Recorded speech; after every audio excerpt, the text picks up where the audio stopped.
Hello and welcome to Steve's Vintage Model Builds. Thanks for joining me. 475 subscribers now. Thanks very much. It'd be great if I could get to 500 by the end of August. But in any case, I don't do it for subscribers. I do it because I hope people will enjoy it, and I enjoy it too. Actually, I got my first subscriber as a result of my cooking video. If you haven't seen my cooking video um, on a great summer salad, then please check it out. I'll put an end screen up. And today's going to be a variety show. Yeah, we're going to have a variety show. And before we get to any of that, though, okay, I'm going to talk about a couple of other things. And when I did the video, first of all, warm afternoon here, just ordinary everyday Coke. I bought this before I realized they were still an official sponsor of the Olympics. Otherwise, I'd have bought Pepsi. But anyways, Coke is it, as they used to say. Great stuff. Pile on some ice. Can't beat it. Okay, so yeah, so I did the video recently on the 68 Dodge Dart Hemi, and I told a couple of lies. I thought I might be lying, but I lied anyways. When I reviewed that kit, I had said I thought this was maybe the only Revel car kit that I had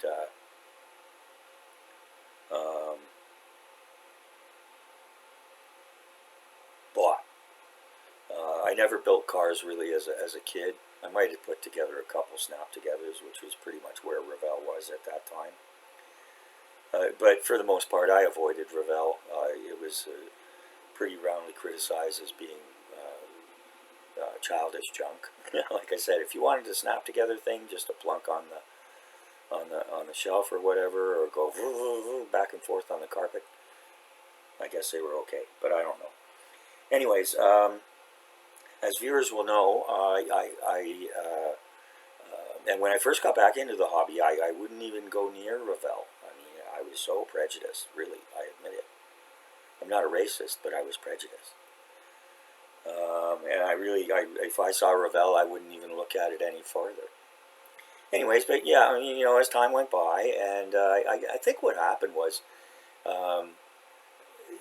there was a kit that I was really interested in, and I couldn't get it from any other manufacturer or at any kind of decent price. So I watched some videos on it, and then I realized that, hey, maybe I should give them a second chance. And so anyway, so I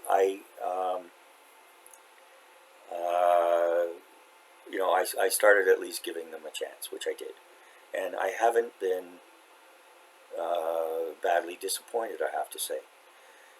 What I have learned is that there are 3 or 4 Revels. The first original Revel USA, back in the day, they made some halfway decent kits, and actually some very good kits. I built a couple of Revel Reboxes put out by Atlantis recently, and they're both very nice kits. Had a little problem, yeah. Well, with the B-29, I had a problem with the fuselage, but otherwise it was a nice build. And so, anyways, now I'm a bit of a fan in some ways. But anyways, to go back to it, yeah. So there was the original Revel, and then like a lot of companies and then what happened was they were successful, and then there was a separate German company set up, Revel of Germany. And initially, and I don't know how they got away with this, trademark and copyright wise and all of that kind of stuff, but it wasn't set up as a European subsidiary. It was set up as a European rival to the U.S. Revel. So, like I said, I don't know how they got away with it. What I've seen of the Revel of Germany kits is they're junk. They're horrible. They're gross.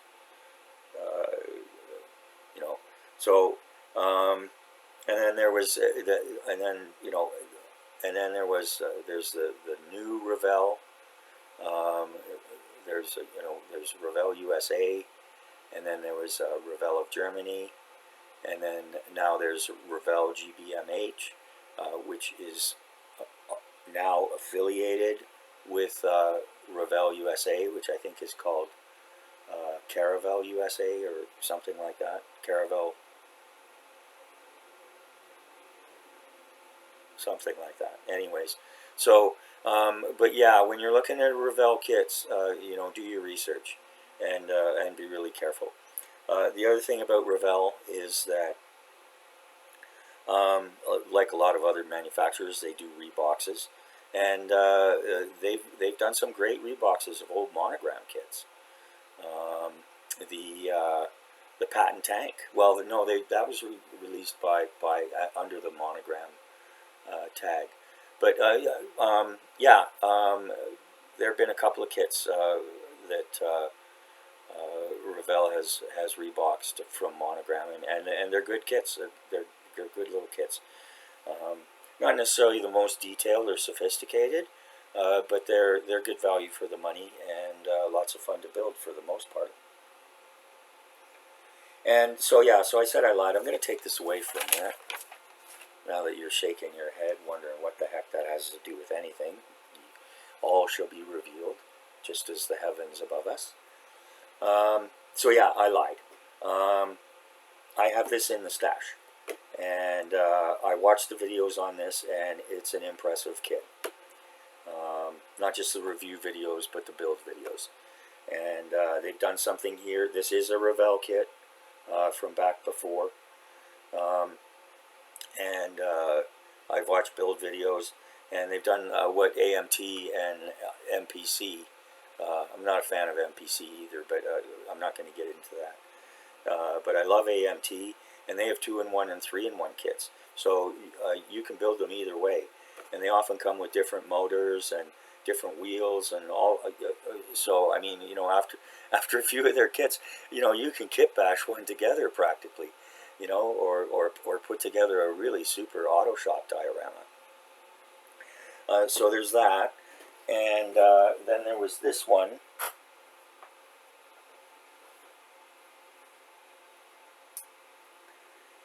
And this was originally Revel. It was a snap type, and you could have built it as a snap type, but I used cement.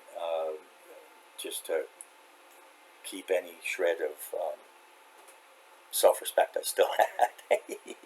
But anyways, it painted up nice. I love it. It's beautiful. Got the senior decal on the side there for good old Terry Thacker of Hobby Barn. We miss you, buddy. But this was one of my tribute builds for him.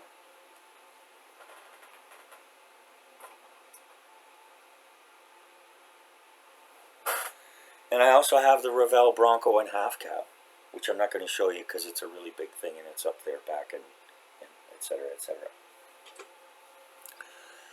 So anyways, yeah, so I apologize for that. I apologize to Revel. I'm sorry I forgot about you guys. All of those kits look absolutely fabulous. And the Mack truck, I just wanted a Mack truck, and it went together nicely. There were no problems. And there were some nice opportunities for detailing, so it was fun, and it wasn't expensive at all, which is one of the reasons I got it. I learned with the model railroad, when you get back into, when you get into a hobby, be careful. Don't go diving in and spending a whole pile of money before you really know what you're doing. It's still debatable whether I know what I'm doing, but I know better what I'm doing. Okay, so part 2 of this little intro before we get down to the big show. And I just wanted to show a couple of things. I had mentioned this briefly before, and I had some stuff on the way. You may recall recently I reviewed just a very quick, not even a review, just to show them. And this was the British Infantry on patrol.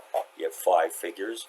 It was about $26, and it's easy to spend 12, 15, even more dollars per figure. So I snapped this up, and I had mentioned one of the things I wanted to do with them was put it in a diorama, and that diorama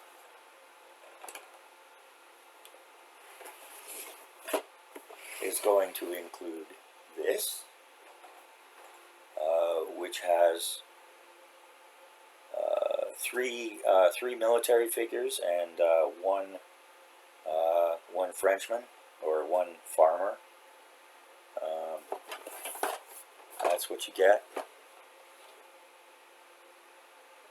And he also comes with a cart that has lots of accessories: milk can, wine bottles, bread, and then this came the other day, and it's perfectly sealed up, so I'm not going to open it right away and review it. I'm going to wait a little bit. So there's going to be the Churchill, the Universal Carrier. This comes with 5 figures. It comes with the 3 you see here. They have it as European campaign. But there's also 2 bonus figures in British 8th Army gear and uniform, and so that's kind of cool. And this one, what did I pay for this? What did you pay, Kev?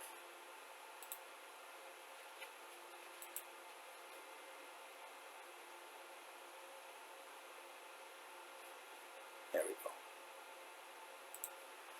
Now that was $42.50 including tax, Canadian, free shipping, and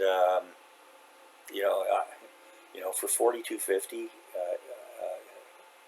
again, 5 figures plus the kit, plus you get all sorts of accessories here, all sorts of different weapons, and yeah.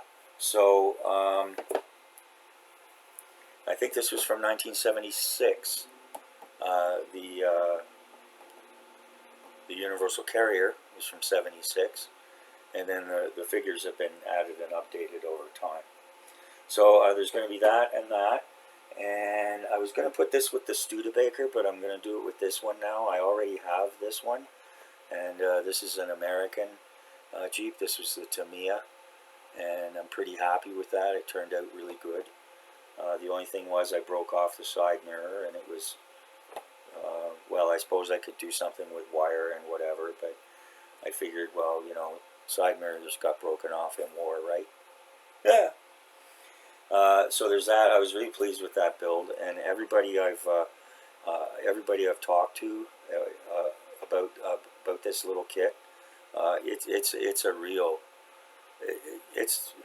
well, my British friends would call it, and they have called it, a cracking good kit. It's nothing fancy. It's nothing really sophisticated, but it goes together perfectly. It's a nice little build, and you can have a lot of fun with it. So that's going to be part of it. And I also got the this came, and it was about $19. The Italeri brick walls, and that's what they are. They're brick walls, 135 scale. And I'm hoping, I'm thinking, I'm figuring that I can maybe also use these to model, use them as what do you call them, molds or whatever for plaster or clay. So we'll just have to see. I know how to make bricks out of clay. It's not hard. You lay out the clay, but it is really fiddly, and I got better things to do with my OCD. So anyways, yeah, so that's all going to go together in a diorama that I am going to call something along the lines of a meeting at the crossroads, or a chance meeting. You've got the tank, you've got the patrol, you've got the universal carrier, you got the U.S. Jeep, you got the farmer. They got together and they come across, and so anyways, it'll be a happy celebratory time, not a violent, hateful time.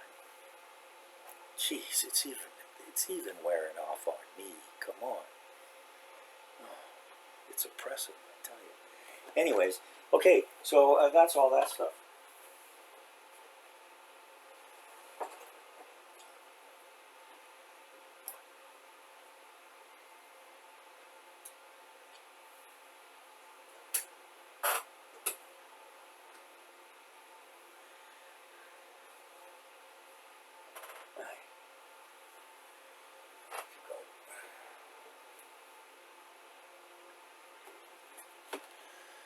Okay, so that took up 15 minutes. Oh, and I apologize if you hear a whirring in the background. It's my little personal fan that I've shown before, as opposed to the other personal fan that I call my wife. Yeah, yeah, yeah. Anyways, yeah. So, but yeah, it's been kind of noisy today. I don't know why, but there have been a lot of sirens and noisy cars, sounds of crashing, flames shooting into the air. No, I'm just kidding. Anyways, it's been a noisy day, so I'm keeping the window shut. Okay, so here we go. Next. Now, what's this all about? Well, we're right in the middle of the dog days. Well, heading towards the end, actually, of the dog days of summer. And they end around the 11th, I think. They start in late July and they run through. And they're known as the dog days of summer because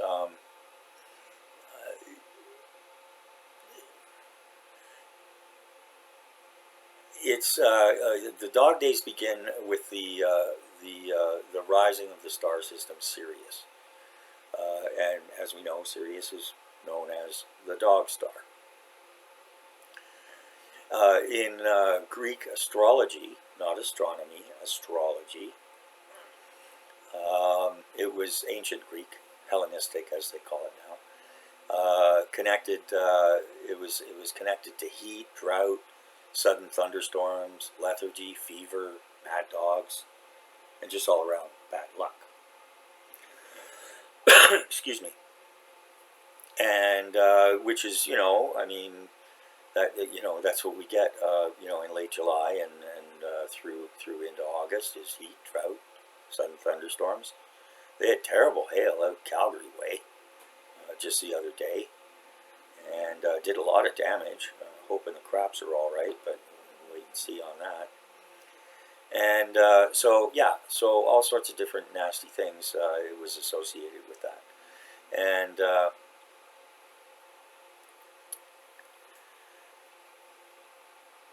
Sirius in ancient Greek actually means scorcher. I've seen other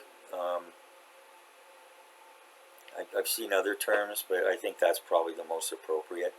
One was sparkling. It's not really like sparkling isn't a happy thing. This is not associated with happiness. This particular thing. So, anyways, yeah, and of course the Mesopotamians, the Egyptians. I mean, it's the brightest star in the northern hemisphere in the night sky, and so you can't miss it really. Excuse me. So yeah, so that's why it's called the dog days of summer, and then and now it's just kind of in modern parlance. It's it's just the hottest time of the summer, which is usually August, depending on where you are. So yeah. So anyways, it's of course, the ancient astronomers were the original masters of connect the dots. Yeah. And so this is why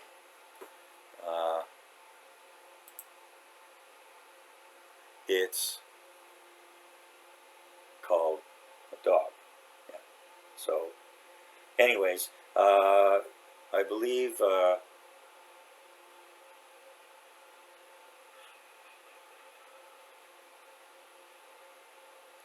this is Sirius here.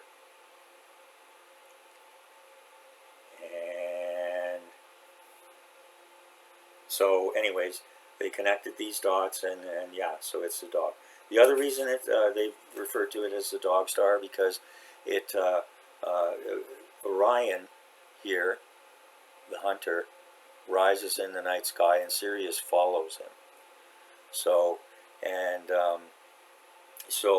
and of course, everybody's very familiar with Orion's belt.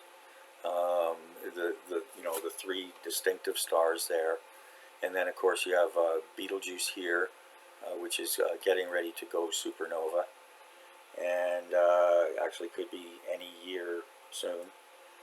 And we also at the other end here is Rigel, and Rigel is also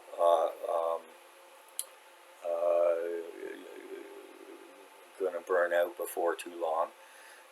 It's not big enough to go supernova, but it'll shed off its exo whatever, and then just settle into being a white dwarf. Betelgeuse, as we know, is one of the biggest stars in the sky, bright red or orange, and that's because it's it's nearly burned through most of its lighter fuels, and pretty soon it's going to collapse in on itself and go boom, supernova. So the night sky will certainly change after that happens.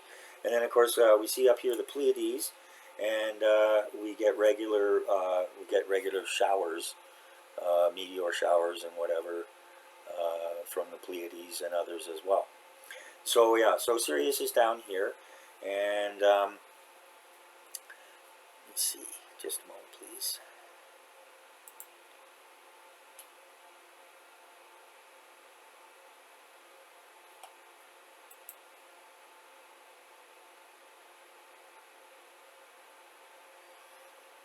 Okay, yeah, and Sirius is actually it's two stars. It's Sirius A and Sirius B. Sirius A is a blue-white star. It's about twice the size of our sun, but it's 25 times brighter. And burns much more hotter, which is why it's so bright. Imagine that.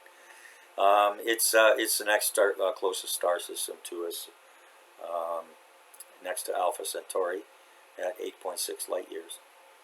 I saw somewhere how many parsecs that is, but I'm not going to go into that.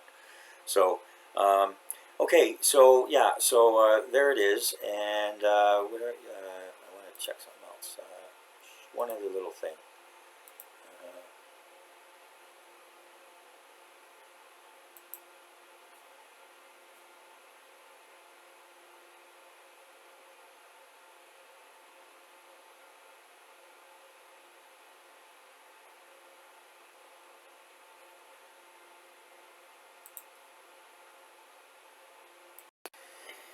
Okay, and so why am I talking about Sirius and the dog days of summer?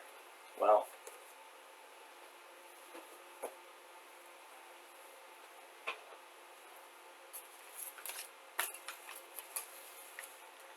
being the dog days of summer, I thought I'd do a video on dog kits. Not kits of model dogs, but model kits that are dogs. I'm a pretty positive person, and I try to be positive. I try to give people and companies and everything benefit of the doubt and all that kind of stuff. But all of us know, even the best companies do come out with a dog every once in a while. And some companies are notorious for producing not much other than absolute dogs. And so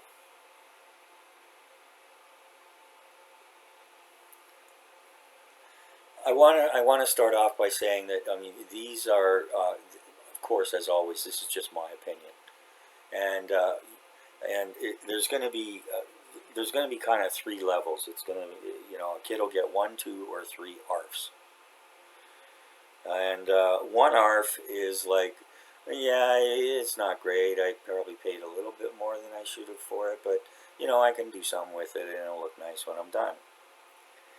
2 ARFs is pretty much the same thing, except it's going to take a lot of work, and I'll be mostly happy with it when it's done. And 3 ARFs is there are virtually no redeeming qualities whatsoever for that particular kit. So there will also be whimpers, and whimpers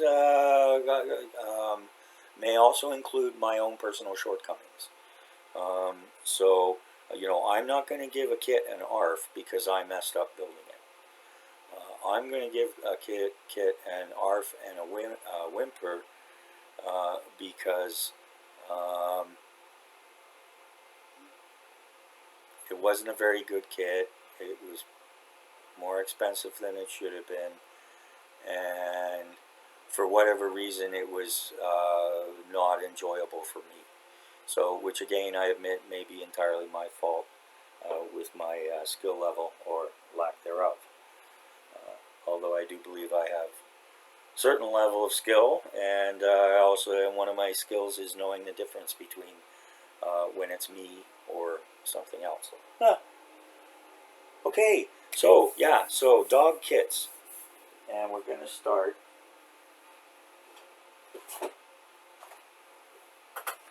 Well, the other thing I was thinking about it was that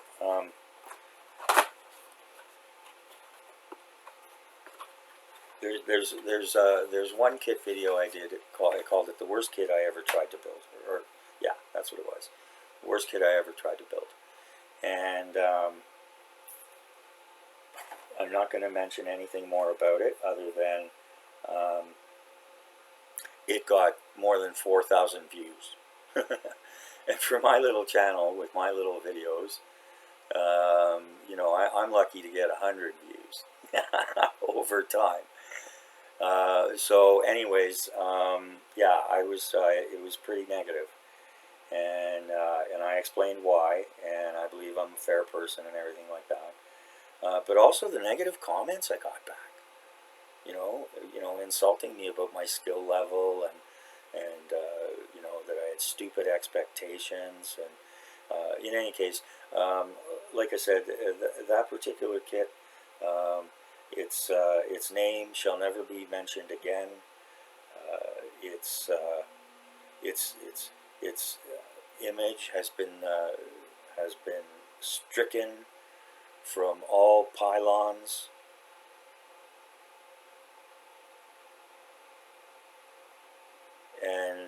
But I will put an end screen up for it if anybody's really interested in it. I think my reasons were very valid, but everybody's got an opinion. In any case, usually, I sometimes I get negative comments, not really sometimes, but and I have no problems with comments that correct me or give me more information or whatever the case may be. I'm fine with that, But don't jump all over me just because I make one mistake. Fine, go ahead and correct me. But you don't have to insult my intelligence doing it. So, anyways, where is this?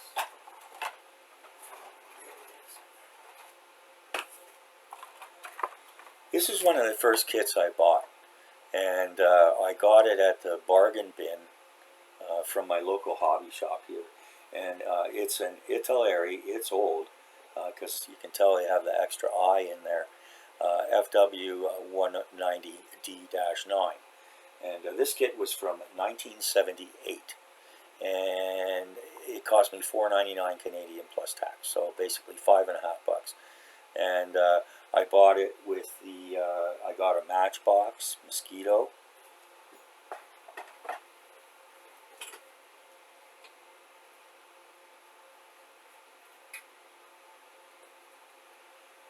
An original Matchbox mosquito. I think this was from 1977. In any case, this was a sweet little kit, and it was $4.99 too. So,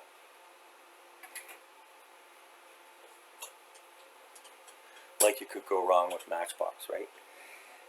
Especially the earlier stuff. So, anyways, yeah. So there's the FW190 here, and you know, part of this was me, but it just wasn't a very good kit. The seams, you know, there were gaps here. There was a lot of difficulty with this piece. I had to, I couldn't get the cockpit control panel in at all. Basically there's a seat there. There was a pilot that came with it, but it was so badly molded. And so anyways, you know, $4.99. You know, that's not why I'm calling it a dog. I'm calling it a dog because, you know, whatever they wanted for it back in the day was probably too much. And especially 1978, you know, companies like Airfix and Matchbox were making products far superior to this. So anyway, so that's going to be a paint mule, or it might find its way into a crash diorama.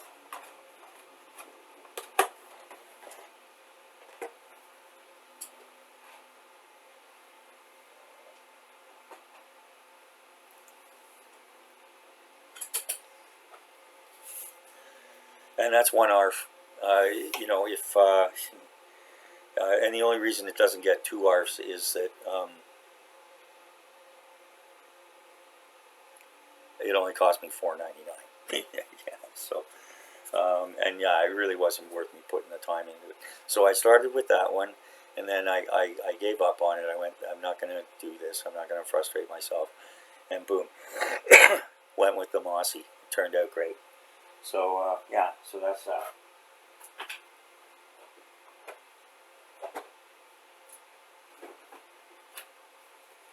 Another bargain bin buy was this, and the copyright on it is, on the box here, is 82, 1982. Oh my God! But the copyright on the box, that was 82, but I'm pretty sure this was from back in the 60s, the mold. And I'm telling you, I never saw such flash in my life. Oh my goodness, it was just terrible. And you know, well,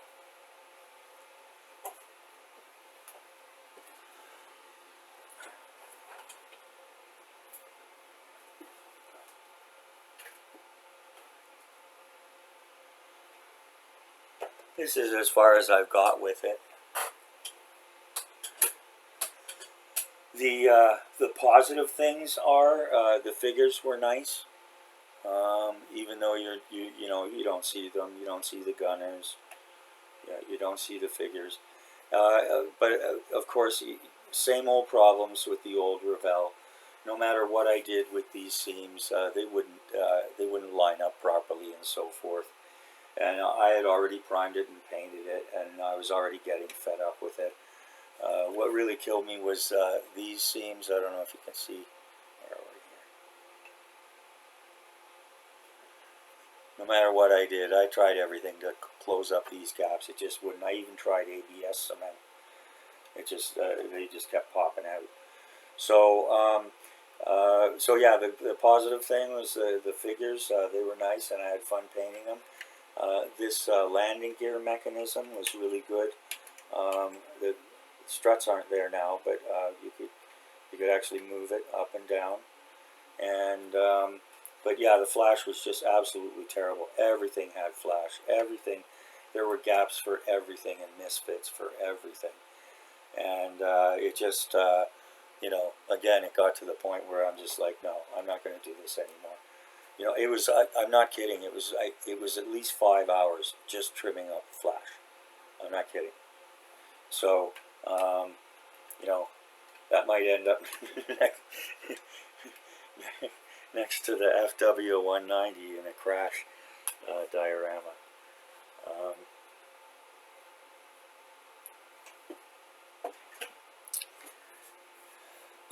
Excuse me.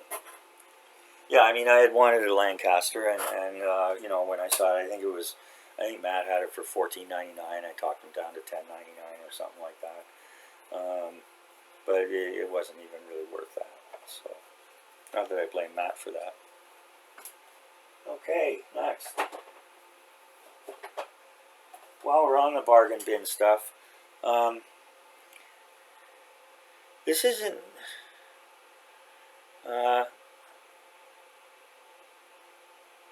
Yeah, this isn't. You know, this is about a half an hour. Oh no, yeah, for the Lancaster, you know, that's like 2.5 hours, and I just gave up on it, and I ordered the new Revel Dam Busters version, which is a brand new tooling, so it's completely different. So, and here's our old friend, the Black Widow Heavy Night Fighter. Again, came from the same bargain bin haul at $4.99. This was actually made in the USSR, and why can I never find where I've written the dates? This one's from 1977, and this was an old Frog kit, and it went together okay. But so yeah, so it wasn't really a dog, just kind of a bit of a whimper.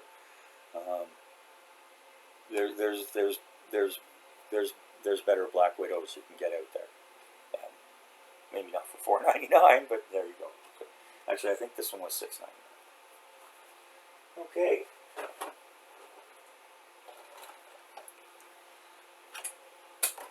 Next up, we've got this. This is from Premium Hobbies, and it was very inexpensive. That's why I got it. And Premium Hobbies is they're a fairly new company from out of the UK. I think they started up in 2017, something like that.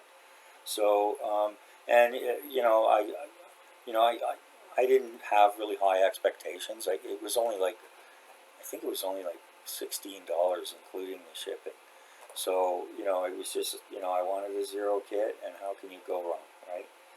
And so, anyways, very nice decal set here.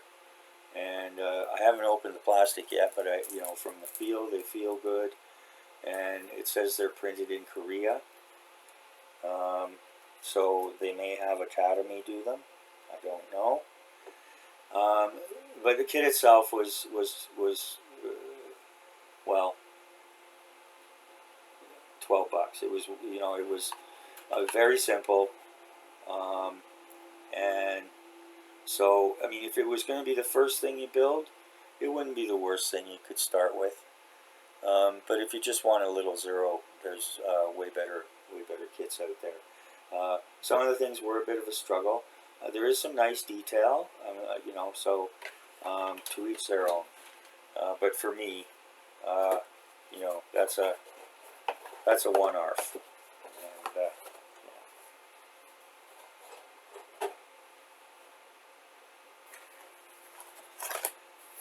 Next we have this one.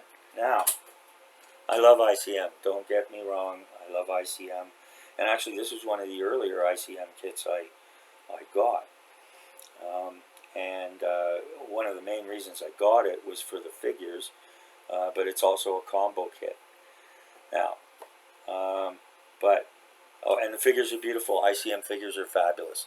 They're right up there with Tamiya. The detail's fabulous. There's hardly ever any flash or anything like that. The thing was that the Messerschmitt, the BF-109, was one of their old kits. And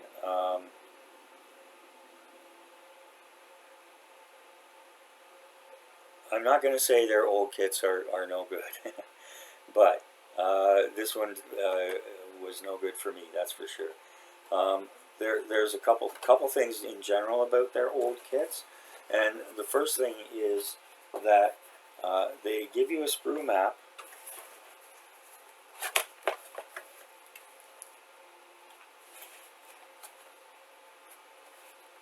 with the part numbers, but they don't put the part numbers on the sprue. So, yeah. Okay, so so here they show you everything, and I like this. What they do here too is they show you what you're not going to use or need. So yeah. So anyways, the assembly was a real challenge. I still haven't got this part right. Getting this front part, it's crazy. Well, to me it was crazy anyways.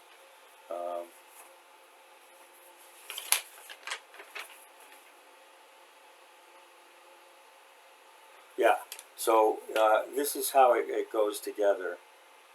And it's not like I haven't built something like this before.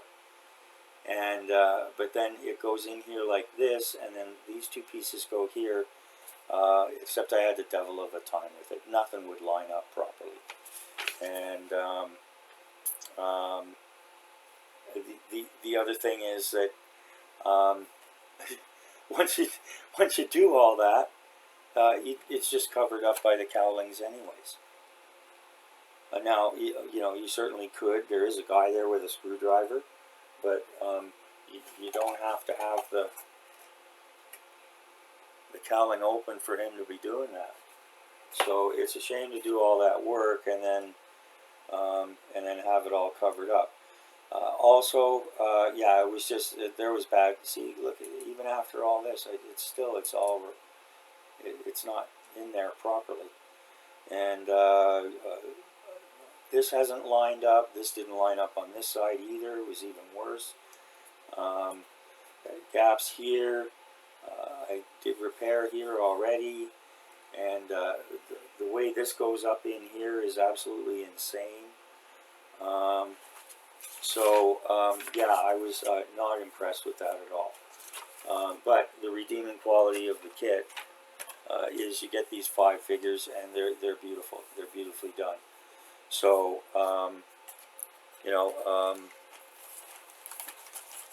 there you go.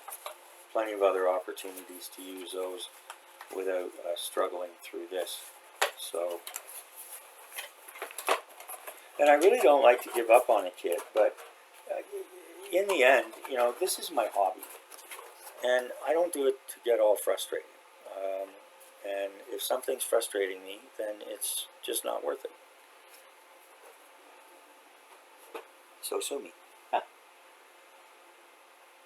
Okay, getting down to the end here. Going to try and keep it to an hour. A couple things.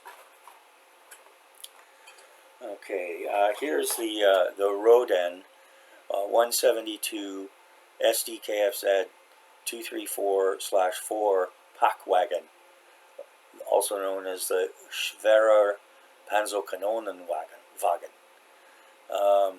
And what they did was they put a 75mm anti-tank gun on top of this thing, and it was near the end of the war. They were desperate. They were especially in the east. They were fighting a brutal retreat against the Russians and their tanks and all that kind of stuff. And don't get me wrong, I'm not feeling sorry for them.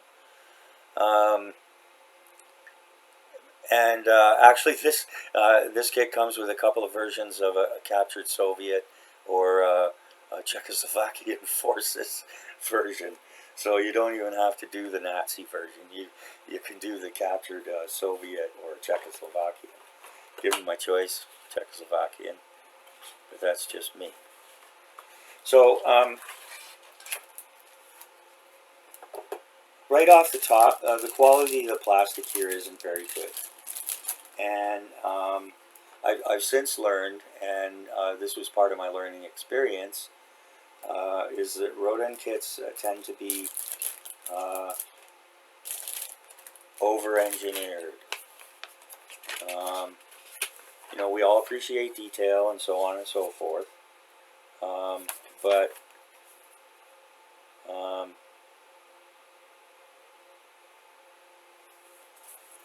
these assemblies are kind of what killed it for me. Not only did they not go together well, in my personal opinion, they didn't need to be that complicated. Especially this system of how you're supposed to put these on there, and it was kind of weird. You know, so anyways, so there was that. They did a really nice write-up, good write-up, so credit to them there, and pretty good job, you know, with the paint scheme illustration. But yeah, for a 172 kit,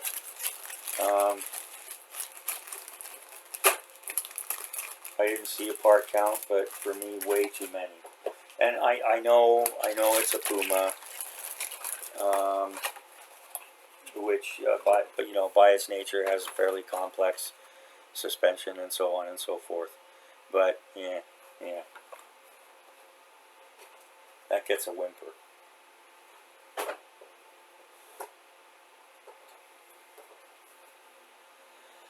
Okay, and one more. There we go. Okay, so I picked this up again. It was a bargain bin from my local hobby store, M151A2 mutt and trailer, and that's very appropriate. This kit is a bit of a mutt. The kit itself isn't bad. You get a figure, and which is okay.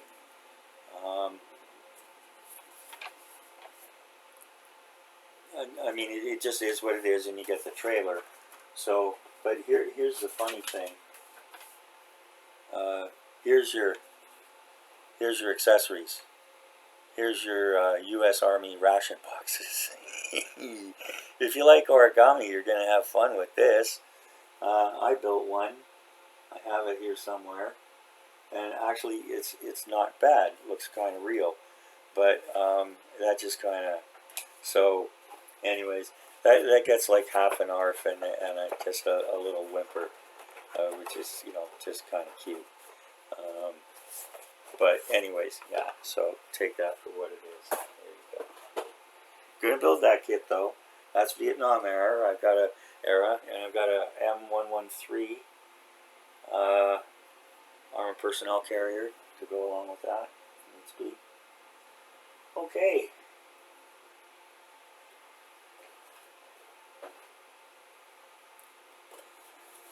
And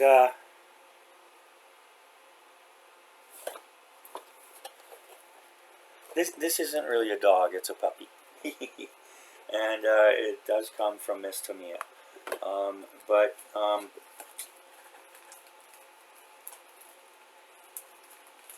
this, I don't know, maybe it's because I'm used to the 135 and 148s from Tama, but this one kind of just disappointed me. It didn't go together that well, and yeah, it didn't have the detail that I would have expected. But it's not a terrible kit. I just wouldn't pay too much for it.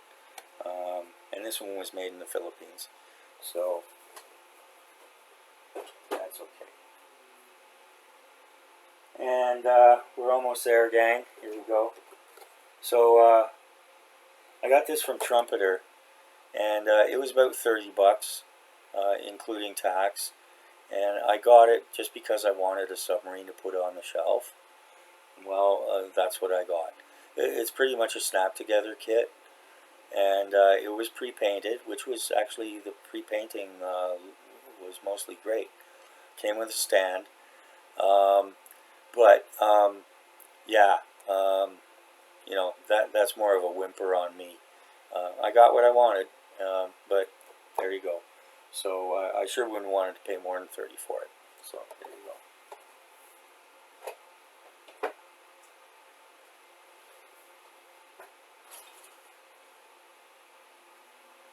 And now, before finishing on a positive note,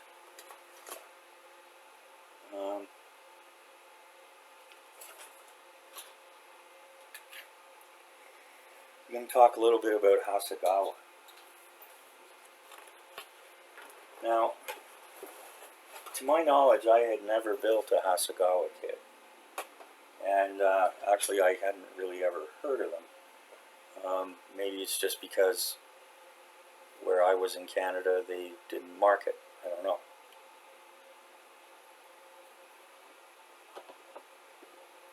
We had plenty of Tama Airfix Matchbox. But in any case, so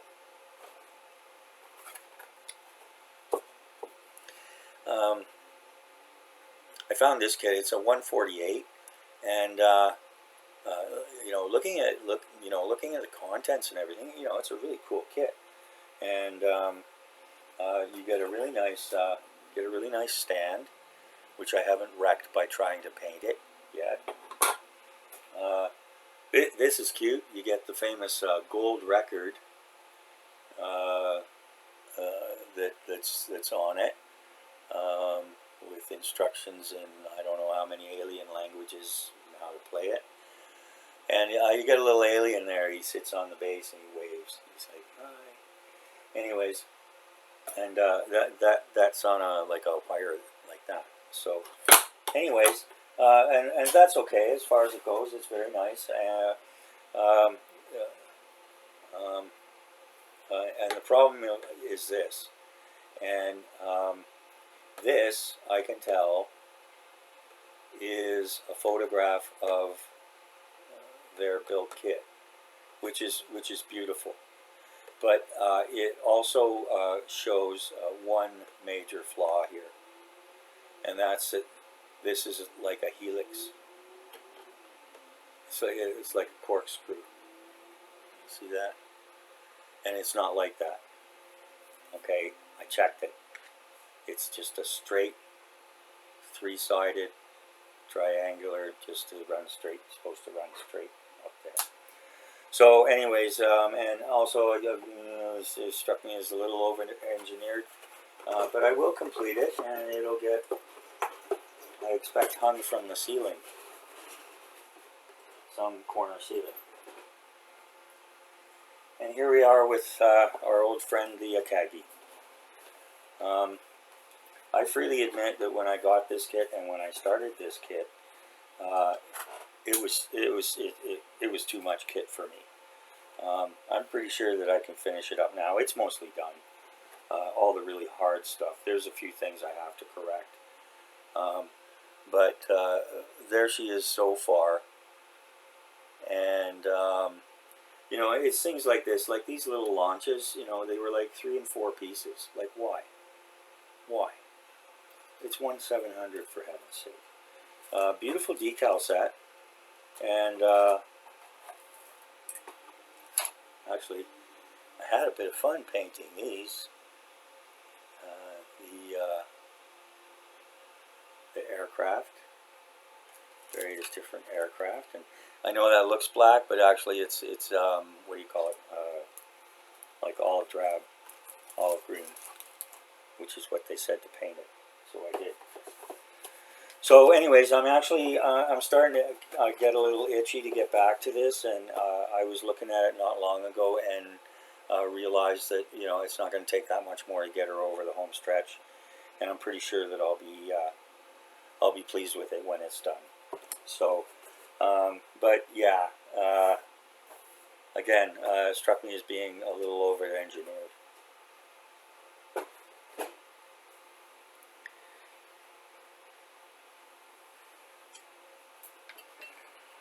Okay.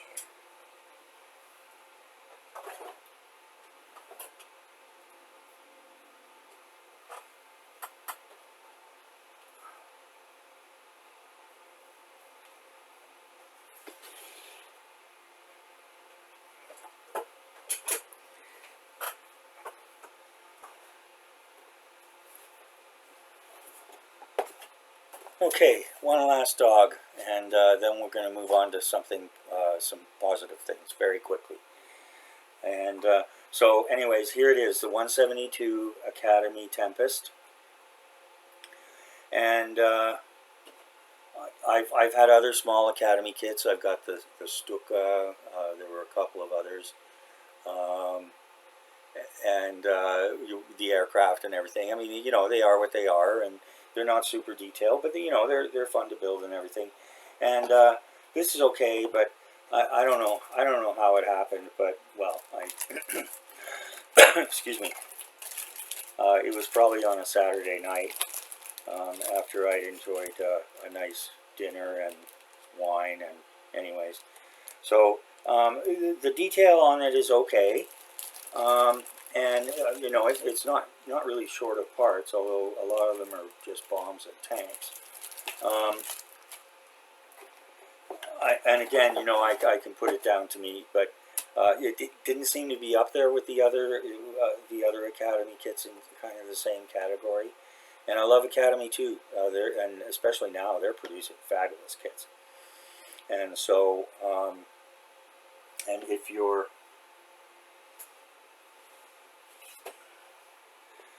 interested in ships at all, this is a lovely little kit. 1/200 scale New Bedford whaler, and I got it, and it seems to be pretty much the regular retail price of $12, $12 Canadian, and what do you call it? And I think some of my British friends checked it, and yeah, it was about £7.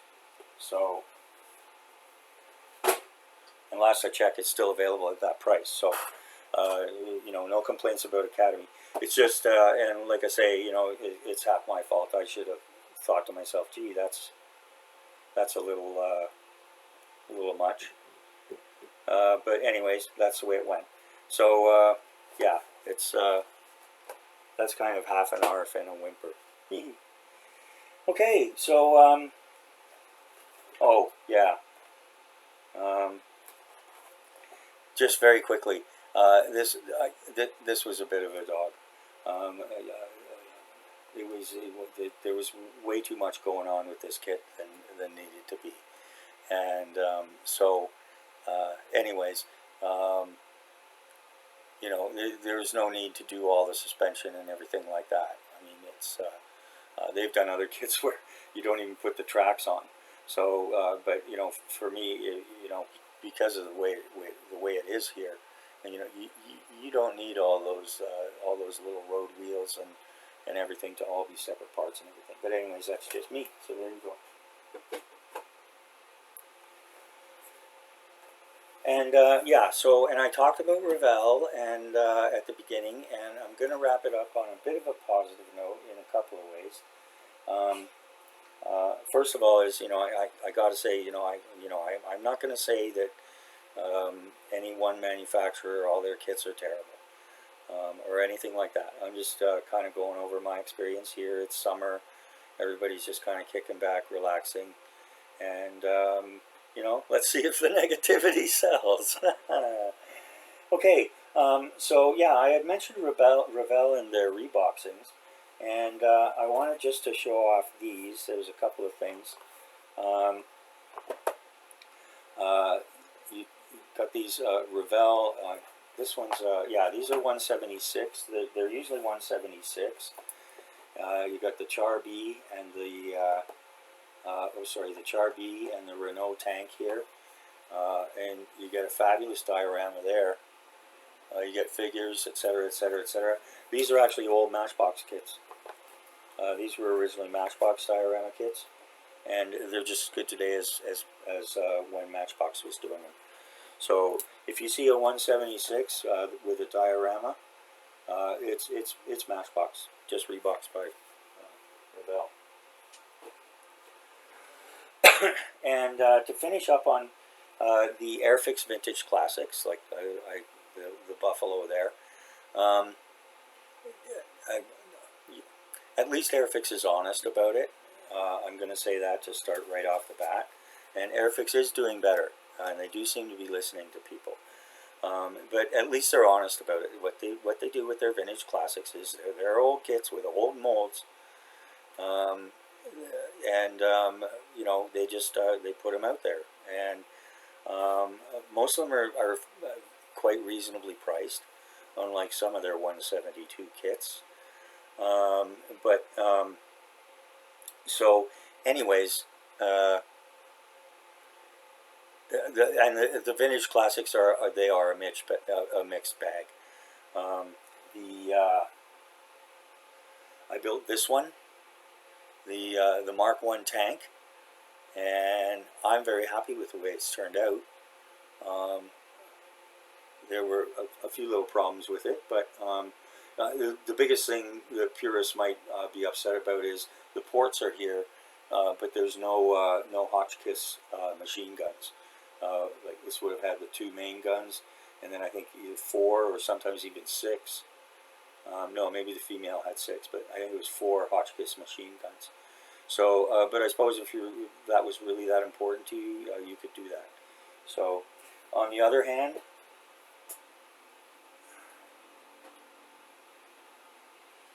this Panther was not great, and I'm not the only one to have had problems with it. The kit itself didn't fit together that well. You can see there's a gap there. It didn't fit together that well. But the main issue for me was the tracks. As soon as I started to weather them, to apply, and I do believe I used acrylic paint, the tracks started to break down and just basically fall apart. And so, and also these wheels didn't go together properly, and it just blah blah blah blah blah.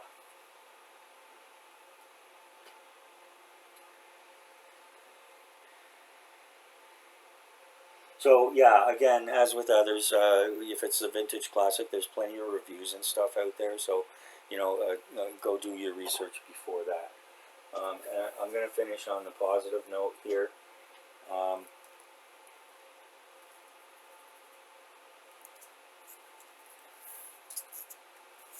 This is one of their best, if not their best, vintage classic kit. And it's the 88mm gun and tractor.